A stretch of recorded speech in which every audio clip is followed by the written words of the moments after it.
well, why did you stay so long if you were being abused? You dumbass, don't you think I would have left if I could have?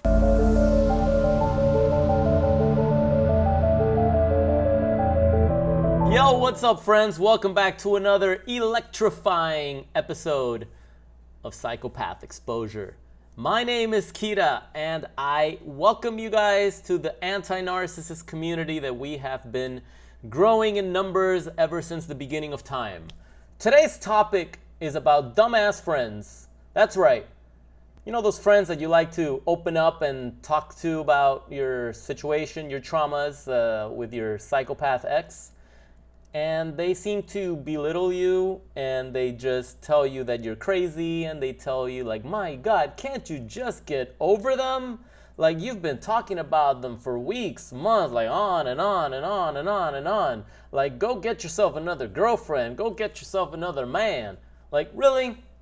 Really, dumbass? You don't know what this feels like until you go through it. You've watched movies, okay? You hear about trauma, you hear about panic attacks, you hear about anxiety attacks, you hear about toxic relationships and mental health abuse, and you're like, well, that sounds pretty bad, but you know, if that happened to me, I probably wouldn't put up with it. I would never let a man abuse me. I would never let some chick cheat on me like that, and then I'll take her back, like, whatever. Listen, when you go through a narcissistic entanglement, when you go through a narcissistic abusive relationship, you will never be the same again. And all those non-believers that thought you were crazy, they will see what you see now.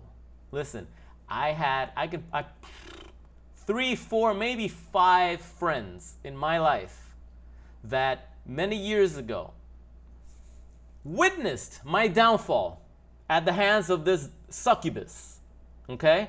And I would just go on, I would just tell them all about it and tell them about it all again, and I pretty much made my entire life just revolved around telling that damn story, okay? And what I went through and this and this and the other.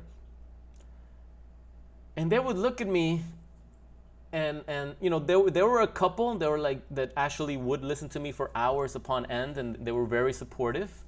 But those are like rare. Those rare, you know, good friends that really care and they have an open mind, okay? But the majority of them, the majority of them just gave me a hard time. I remember I pushed some girls away because I would just talk to them about it all the time. There were some dudes that they didn't want to hang out with me anymore. They're like, dude, what happened to you? You used to conquer all this shit, and you had your life together, and you had all these women in your life, and now how did this person destroy all that? Like, I don't understand. And it's like, you don't get it. You don't know what they did. They were love bombing me, and they got me addicted, and then they started taking this away, and then they took sex away, and blah blah blah blah blah. And it's like, oh, so you weren't getting laid, so why did you stay with her? Like, duh, you should have moved on like within 2 weeks. And it's like, bro, you don't get it. And they never will. They never will until they go through it. But you know what? A lot of those people ended up going through the same nightmare many years later. And that was an eye-opener for them. And I'm not happy at whatsoever. I don't wish this upon anybody. If I were to wish this upon somebody, it would be my psychopath ex, right?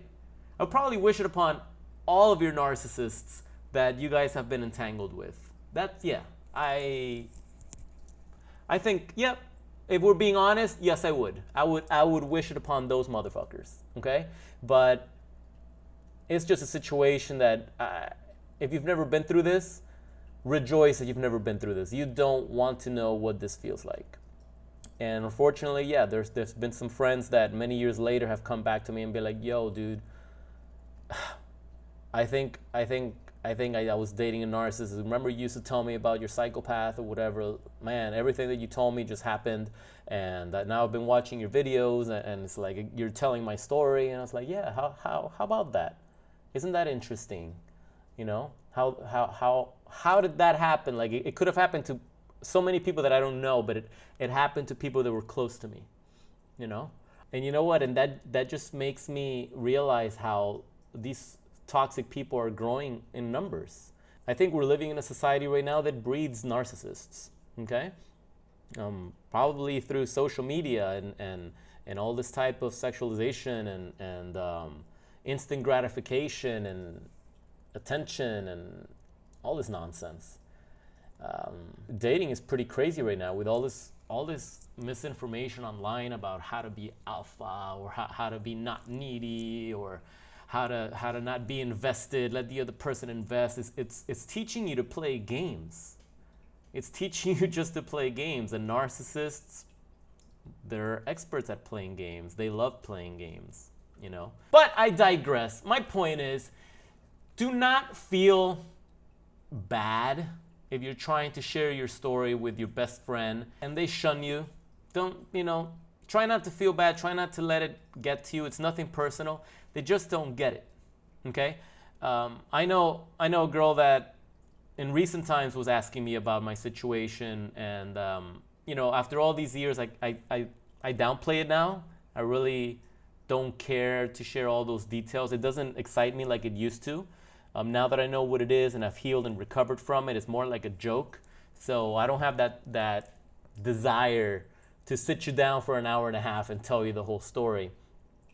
But there was someone recent that we were catching up and wanting to know some stuff, and I kind of like, I gave like bullet point descriptions, and you can tell that they're clueless, and they're only gonna see your experience or judge your experience based on the level of awareness that they have from their experience. They're only gonna see shit through their eyes, right? So you know, when I'll tell the story of, oh, she needed space, she wanted to work on herself and this and the other, and then I tell them, yeah, and you know what was really happening is that they were with the other dude during that time, because this person is incapable of being alone. So then I go ahead and I tell them, oh, they came back with the same excuse that now they need space and that this time they're gonna do it, and then she's like, yeah, well, you know, she's probably working on herself, and that's probably what she's doing. Give her some space. And it's like, no, you don't get it. Toxic people they're not gonna work on themselves. They're working on grooming someone. They're working on just making sure that their needs are met. They're looking for that provider. They're looking for that person that's gonna give them the narcissistic supply that they need. And guys, remember, narcissistic supply could be anything from attention, from compliments. It's not just money. A lot of times it's money and finances and security and all that shit, but it's just status, to have that hookup that gets them in places. And honestly, sometimes it's just time. Sometimes these people just feel good knowing that you're giving them your time. You know, that you understand them, that you listen to them. And that's narcissistic supply sometimes. You know, until they no longer need that, or when they find someone that gives them something more. So now they keep you around for the little attention that you give them, and they get some of their other needs met with their other source of supply. And your friends are not going to get that. It's really shitty when a friend kind of starts shaming you for staying in the relationship so long. It's so fucked up, really, for someone to tell you, well, why did you stay so long if you were being abused? You dumbass, don't you think I would have left if I could have? Like, who the hell wants to stay in an abusive relationship? Who the hell wants to be tortured day in, day out with no light at the end of the tunnel? Do you know someone? Because I don't. Everyone wants to get the fuck out of that shit. They just don't know how. They're addicted to it. It's like Stockholm Syndrome, right? Like the person that is destroying and abusing them and causing them so much pain it's the same one that can heal them. So you're stuck in that trauma bond. You don't know how to escape. But outsiders will be like, well, you're an idiot. You stayed. You should have been gone. I would have been ass out. I got boundaries. Yeah, you got boundaries now. Because you've never been targeted by a fucking Terminator that'll plow down your boundaries and poison you in the most conniving way, in the most malignant way that you didn't see coming. You don't know what that is until you've gone through it. So don't waste your time talking to these people. They'll never get it, and they're just gonna shame you, and they're gonna make you feel bad, and even with their best intentions, they're gonna give you bad advice. They're gonna give you bad advice.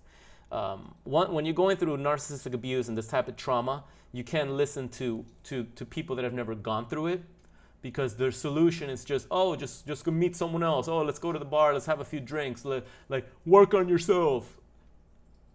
Really? Work on yourself? Yeah.